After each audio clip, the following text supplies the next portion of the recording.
நேர்களை வணக்கம். ஏகப்பட்ட அரசியல் நிகழ்வு இன்னைக்கும் நேற்றுக்கு நடந்திருக்கு. திருச்சியில நீங்க முதலமைச்சர் இருக்கிற வேலையில பாத்தீங்கன்னா, இன்னைக்கு காலையில தாமரை செல்வன் அப்படின்னு இருக்கக்கூடிய ஒரு வாலிபரை வெட்டி கொண்டு இருக்காங்க. அது திருச்சி காவல்துறை குடியிருப்பு வளாகத்துக்குள்ளேயே வெட்டி கொண்டு இருக்காங்க.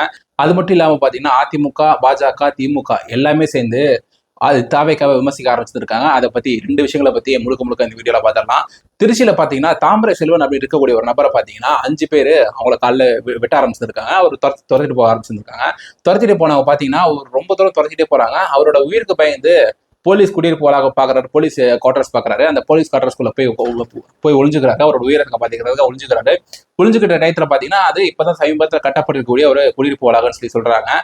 அந்த வளாகத்துக்குள்ள போயிட்டு போலீஸ் குவார்டர்ஸ் அப்படின்னு சொல்லி தெரிஞ்சும் கூட, அந்த போலீஸ் இருப்பாங்கன்னு தெரிஞ்சு கூட அந்த 5 பேருக்கு பயம் இல்லாம போயிட்டு அந்த தாமரை செல்வன் அப்படின்னு இருக்கக்கூடிய நபரை பாத்தீங்கன்னா வெட்டி கொண்டு இருக்காங்க. அதுவும் போலீஸோட வீட்டுக்குள்ளேயே கிச்சன்ல வச்சு வெட்டி கொண்டு இருக்காங்க அப்படின்ற விஷயங்களா வருது. இன்னைக்கு பாத்தீங்கன்னா முதலமைச்சர் அவங்க திருச்சிக்கு போறாங்க. திருச்சிக்கு நிறைய தர உதவிகளை ஒரு மேடல திறக்க வைக்கிறதுக்காக போறாரு. போற அந்த டயத்துல இந்த மாதிரி விஷயங்கள் நடந்திருக்கு. ஒரு 4-5 நாளைக்கு முன்னாடி உதயநிதி அவங்க மேடாவுக்கு நாரக்கூடிய பகுதி மேடாவகத்துல ஒரு ஊர் தலைவர் இறந்துருந்தாங்க. அது ஒரு 16வது நாளுக்கு ஒரு போட்டோ திறப்பு விழாக்கு வந்திருந்தாங்க. காலையில இருந்து அந்த ஒரு போலீஸ் பாதுகாப்பு அப்படின்றது இதுக்கு முன்னாடி எப்பவுமே ரெகுலரா போலீஸ் எல்லா இடத்துலயுமே எல்லா ஜங்ஷன்லயுமே நிக்க மாட்டாங்க. அன்னைக்குன்னு பார்த்தா செக்யூரிட்டின்றது நிறைய இருந்தது. அப்படி இந்த செக்யூரிட்டில திருச்சி இருந்துமே இந்த மாதிரி விஷயங்கள் பயம் இல்லாம பண்ணிருக்காங்க அப்படின்னா எதிர்கட்சிகள் எல்லாமே தாவேகா, பாஜக, அதிமுக எல்லாருமே விமர்சிக்க ஆரம்பிச்சிருக்காங்க அரசாங்கத்தை. அதுக்கப்புறம் பார்த்தோம்னா இபிஎஸ் அவங்க அதிமுகவோட 54வது ஆண்டு விழால பங்கேற்று பேசியிருந்தாங்க. பேச நிறைய குற்றச்சாட்டுகள் டிஜிபி நியமனத்துல இருந்து விவசாயிகளோட நெல் கொள்முதல்ல இருந்து ஏகப்பட்ட குற்றச்சாட்டுகள் அடுக்குனாங்க. ஆனா அதிமுக என்ன ஒரு பிரச்சனையை பாக்குறேன் அப்படின்னா, நிறைய விஷயங்கள் அரசாங்கத்துக்கு எதிராகவோ உள்ள ஆதாரங்கள் இந்த டாஸ்மாக்ல இருந்து ஒரு நாளைக்கு இவ்வளவு வாங்கினா ஒரு வருஷத்துக்கு இவ்வளவு வரும் அப்படின்னு சொல்லிட்டு நிறைய விஷயங்கள் பேசியிருந்தாலுமே கூட அவருக்கு நிறைய மீடியாஸ்ல பேசல, போடவே இல்லை. நேற்றுக்கு போடவே இல்லை. இன்னைக்கு காலையில தான் ஒரு நியூஸ் பேப்பர்லயும் ஒரு நியூஸா போட்டிருந்தாங்க.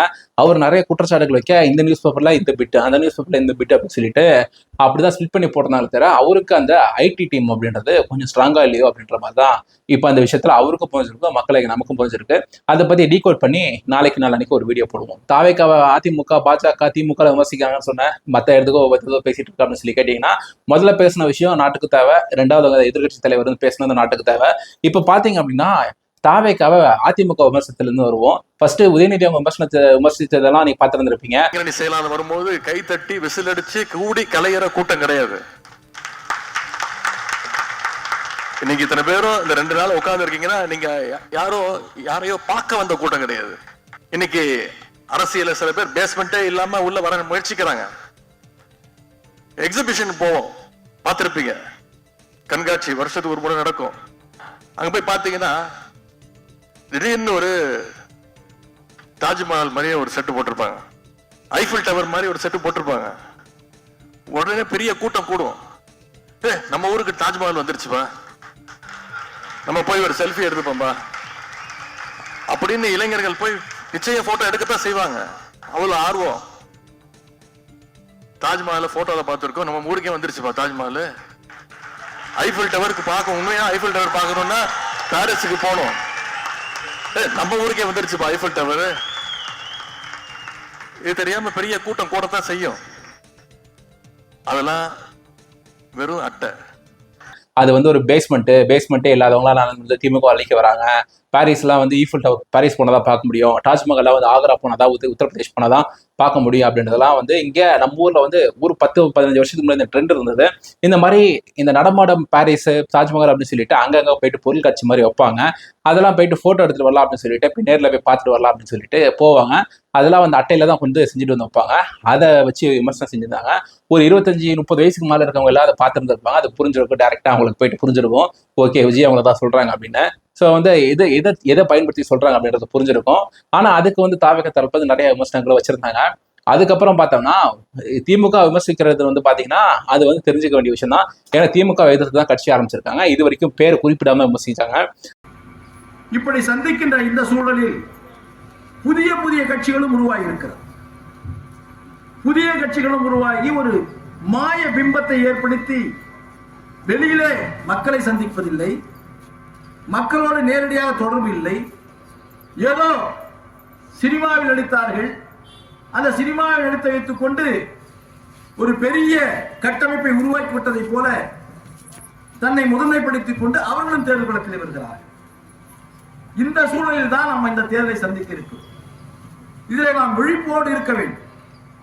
ஏனென்று சொன்னால் மற்ற தேர்தலை போல் இல்லை. அதுக்கப்புறம் அதிமுகவை சேர்ந்த முன்னாள் அமைச்சர் KP முனுசாமி பாத்தீங்கன்னா கிருஷ்ணகிரியில பூத் லெவல் மாநாடுல வந்து கலந்துட்டு இருக்காங்க. அங்க இருக்கக்கூடிய பூத் லெவல்ல இருக்கக்கூடிய ஏஜென்ட்ஸ் மாநாடுல கலந்துட்டு இருக்காங்க. கலந்துக்கிறப்ப பாத்தீங்கன்னா நிறைய நடிகர்கள் பாத்தீங்கன்னா மாய தோற்றத்தை உண்டு பண்றாங்க அப்படின்ற மாதிரி விமர்சித்திருக்காங்க. மாய தோற்றத்தை உண்டு பண்ணி சில படங்கள் வெற்றி கொடுத்தாலே போதும், நம்ம வந்து மாய தோற்றத்தை உண்டு பண்ணி ஒரு மாய தோற்றத்தை உண்டு பண்ணி நம்ம முதலமைச்சர் ஆயிடலாம் அப்படின்னு சொல்லிட்டு நிறைய பேர் வந்துடுறாங்க அப்படின்ற மாதிரி அவர் விமர்சிக்க, அதுக்கப்புறம் நத்தம் பகுதியை சேர்ந்த நத்தம் விஸ்வநாதன் அவர் ஒரு முன்னாள் அமைச்சர், அவர் என்ன சொல்லுவார் அப்படின்னா 10 படங்கள் வந்து ஹிட்டானாலே போதும், எல்லாம் வந்து முதலமைச்சர் ஆயிடலாம் அப்படின்னு சொல்லிட்டு வந்துடுறாங்க அப்படின்னு அதிமுக சேர்ந்த முன்னாள் அமைச்சர், அதிமுக கட்சியில தான் இப்ப அவர் இருக்காரு. KP முனுசாமி அவங்களும் அதிமுகல தான் இருக்காங்க. எடப்பாடி அவங்களுக்கு அடுத்து பாத்தீங்கன்னா 2வது 3வது தலைவராக வந்து இருக்காங்க.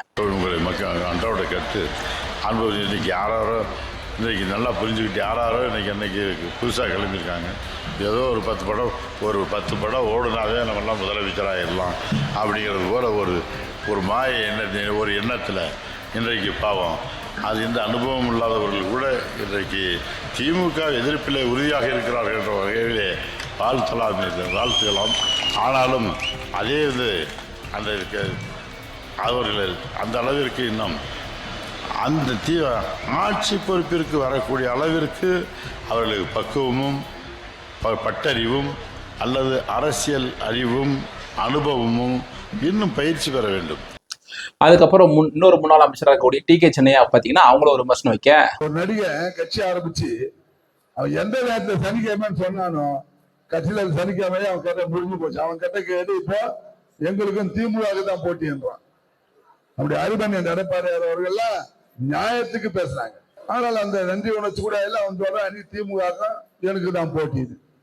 அப்படி அருமையண்ணன் பகுதி செயலாளர் சொன்ன போல அவன் இது வரைக்கும் ஒரு கவுன்சிலரா கூட இருந்தது இல்லை. அவன் வந்ததே ஒரு வருஷத்துல சனிக்கிழமை ஒரு 4 கூட்டம் பேசியிருப்பான். அவ்வளவுதான் அவனுடைய அரசியல் வரலாறு. இவங்க எல்லாம் வந்து 2ஆம் கட்ட 3ஆம் கட்ட தலைவர்கள், முன்னாள் அமைச்சர்கள் தான். சரி, எடப்பாடி K பழனிசாமி என்ன பதில் சொல்றாங்க அப்படின்னா, அவங்க ஒரு கட்சிக்கும் ஒரு நிலைப்பாடு இருக்குங்க, அதுக்கேற்ற மாதிரி தான் அவங்க பேசுவாங்க, நீங்களும் நாளை கட்சி ஆரம்பிச்சு அதே மாதிரி தான் பேசுவீங்க அப்படின்னு சொல்லிட்டு அவர் ஒரு நிலைப்பாடை சொல்லிட்டு அடுத்த விஷயத்துக்கு போயிடுறாரு. சார், ஒவ்வொரு கட்சி தலைவரும் அந்த கட்சி வளர்ப்பதற்கு பேசுகின்ற பேச்சு. எதுக்காக கட்சி ஆரம்பிக்கிறாங்க? அதெல்லாம் ஒவ்வொரு கட்சியிலையும் கட்சி தொண்டர்களை உற்சாகப்படுத்துவதற்கு பேசுவது அது இயல்பு. அது எல்லா கட்சியிலுமே நடக்குது. இந்த கட்சியில் மட்டும் எல்லா கட்சியிலும் அப்படித்தான் நினைக்கிறாங்க. ஏன் காங்கிரஸ் இப்ப பேசுறதுல திமுக எங்களுக்கு ஆட்சியில பங்கு வேணும்னு கேட்கறாங்க. சோ இதுல இருந்து நம்ம பார்க்கும்போது என்ன தெரியுது அப்படின்னா, தாவேக்காக்கு வந்து பாத்தீங்கன்னா ஒரு பெரிய ரிலீஃபா என்ன இருந்தது அப்படின்னா, இந்த கரூர் சம்பவத்துக்கு அப்புறம் பாத்தீங்கன்னா பாஜகவும் அதிமுகவும் பாத்தீங்கன்னா பெரிய அளவுல வந்து சப்போர்ட் கொடுத்துருந்தாங்க. இவங்க கூட்டணிக்கு வருவாங்க அப்படின்னு சொல்லி தெரிஞ்சதை சப்போர்ட் கொடுத்துருப்பாங்க. இல்லாமலாம் வந்து யாரோ போயிட்டு ஒரு அரசியல் தும்முனா கூட அவருக்கு சளி பிடிக்கலப்பா, சளிக்கு தான் அவரை பிடிச்சிருக்கு அப்படின்னு சொல்லிட்டு அரசியல் பண்ணுவாங்க. அப்படி இருக்கக்கூடிய அரசியல்வாதி, அப்படி அரசியல் இருக்கக்கூடிய தமிழ்நாட்டில் பாத்தீங்கன்னா அப்படி அரசியல் செய்யக்கூடிய அதிமுக, பாஜக, திமுக, இந்த அதிமுகவும் பாஜகவும் பாத்தீங்கன்னா விஜய் அவங்களுக்கு வலியை போய் ஆதரவு கொடுத்தாங்க. அது நம்ம பார்க்கும்போது தெரிஞ்சது. ஸோ வந்து அப்படி பண்றாங்க அப்படின்னா கூட்டணிக்கு வருவாங்கன்னு சொல்லி நினைச்சுதான் பண்றாங்க. ஆனா இப்ப இந்த கூட்டணிக்கு வரமாட்டா அப்படின்ற மாதிரி நிறைய விஷயங்கள் சொல்றாங்க. அதை வந்து சீட்டை ஏத்துறதுக்கு நிறைய விஷயங்களுக்கு இருந்தாலும் அது டிசம்பர் ஜனவரில தான் நமக்கு தெரியும் கூட்டணிக்கு போவாரா, அந்த நிலைப்பாட்டில் தான் இருப்பார் அப்படின்னு நமக்கு ஆல்மோஸ்ட் இதை வந்து பார்க்க வந்து கடைசி நாள் வரைக்கும் கூட வந்து இந்த பேரா அப்படின்றது போகும் தெரியுது. ஸோ இப்போ என்ன நினைக்கிறாங்க, என்ன பண்ணலாம் அப்படின்னா, இபிஎஸ் அவங்க வந்து ஒரு நார்மல் ஸ்டாண்ட் எடுத்துட்டு 2ஆம் கட்ட 3ஆம் கட்ட தலைவர்களை வச்சு விமர்சனம் செய்ய வச்சா ஒரு ப்ரெஷர் போகும் பாரு, நாங்களும் வந்து விமர்சிக்க ஆரம்பிச்சா எப்படி உங்க மேல ப்ரெஷர் வரும் பாரு அப்படின்னு கூட பண்றதுக்கு ஒரு ஸ்ட்ராட்டஜியா இருக்கலாம். இன்னைக்கு வானதி சீனிவாசன் கூட பாத்தீங்கன்னா, என்னப்பா பாஜக வந்து விமர்சிச்சாங்கன்னு சொல்லி சொன்னீங்க அப்படின்னு கேட்டீங்கன்னா, வானதி சீனிவாசன் கூட வந்து ஒரு விமர்சனம் வச்சிருந்தாங்க. வீடியோ போடுறோம் பாருங்க. எனக்கு என்னன்னா, திரு விஜய் அவர்கள் திமுகவை வீழ்த்த போகிறேன்னு பேசுறவரு, திமுகவை எப்படி அவர் தனியாக வீழ்த்த முடியும், அதற்கு என்ன அவருக்கு ஒரு பலம் இருக்கிறது, இல்ல வந்து எதிர் திட்டம் இருக்கிறது அப்படிங்கிறது தெரியல.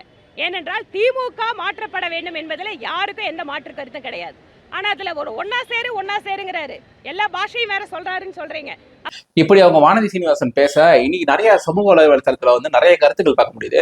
விஜய் அவங்களால வந்து 234 தொகுதியில வந்து கேண்டிடேட் போட முடியுமா, போட்டால வந்து ஒரு எலெக்ஷன் கமிஷன் வந்து கடைசியா கொடுத்ததெல்லாம் பார்க்கும் வந்து கடைசி 2023-24 நடந்த எலெக்ஷன்ஸ்லாம் வந்து பார்க்கும் வந்து ஒரு எம்எல்ஏ தொகுதிக்கு வந்து லீகலா ஒயிட் அமௌண்டா வந்து எலெக்ஷன் கமிஷன் அங்கீகரிச்சது படி பாத்தீங்கன்னா, நம்ம வந்து இந்த பார்லமெண்ட் தேர்தலில் ஒரு தொகுதிக்கு 95 லட்சம் கொடுத்தாங்க. எலெக்ஷன் கமிஷன்ல வந்து எம்எல்ஏ தொகுதிகளுக்கு, அசம்பிளி தொகுதிக்கு பாத்தீங்கன்னா ஒரு அசம்பிளி தொகுதி இப்போ ஷோலிங்கூர் அப்படின்னா ஷோலிங்கூர் தொகுதியில மட்டும் இருக்கக்கூடிய ஒரு கேண்டிடேட் 40-45 லட்சம் வரைக்கும் செலவு பண்ணலாம் அப்படின்ற மாதிரி இப்ப சமீபத்தில் வந்த எலெக்ஷன்ஸ்லாம் வந்து கொடுத்துருக்காங்க.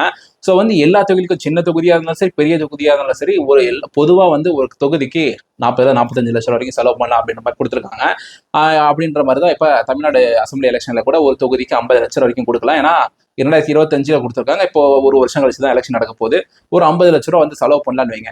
அப்ப அந்த 50 லட்ச ரூபா தாவேக்காரங்கிட்ட யார்கிட்ட இருக்கு? அப்படி இருக்கிறவங்க எத்தனை பேர் இருக்காங்க? ஒரு சொற்ப அளவுல 15 பேர் தான் இருப்பாங்க. அப்படி அந்த மீறி இருக்கக்கூடிய நபர்களுக்கு வந்து போட வந்து ஒரு 1 கோடி ரூபா 2 கோடி ரூபா தரேன். இந்த 1 கோடி 2 கோடி ரூபாய் வந்து நிறைய தாவேக்காரங்க பார்த்துருக்க மாட்டாங்க. கேண்டிடேட்டா வரவங்க கூட பார்த்துருந்துருக்க மாட்டாங்க.